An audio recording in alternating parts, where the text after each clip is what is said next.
If you checked out my preview for today's game with Indiana and Minnesota, well, you got exactly what happened. I don't want to call myself Nostradamus here, but by golly gee whiz, pretty much everything I said that was going to happen in this game happened pretty much exactly as I expected it to happen.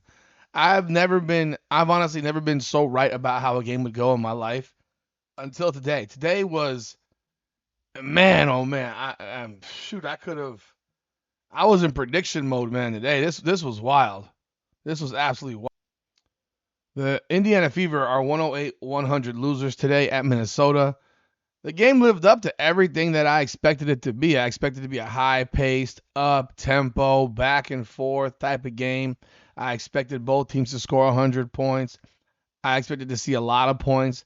I expected to see a lot of offense. And then at the end of the day, what I thought was going to happen was you'd have a team that would make some stops, and that will be the difference in this basketball game is who can make some stops when it mattered at the end of the game. And albeit the Indiana Fever did make a run in the fourth quarter, a 14-2 run to get the game down to 2 points. Aaliyah Boston has a wide open three from the top of the key and just doesn't shoot it for some reason. I mean, she spent all off season trying to become a good 3-point shooter, and here she is at the biggest moment of this game and has a wide open top of the key three uncontested, and she chooses to pump fake and dribble drive and commits a traveling turnover.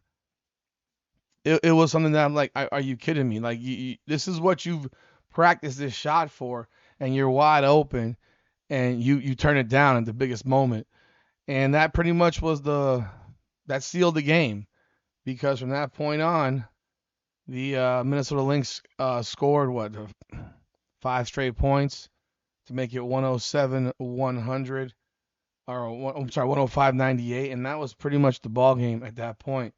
Not taking that shot. Now you don't know if she would have made the shot, but to not take that shot was just it sucked because they fought so hard to get back into the game, down by 14 points in the fourth quarter and get to within two and have the ball, a chance for the lead, and then you don't even take the shot. You give up a bucket the other way. Caitlin Clark misses a couple of threes. Kelsey Mitchell misses a three, and all three of those threes were open looks.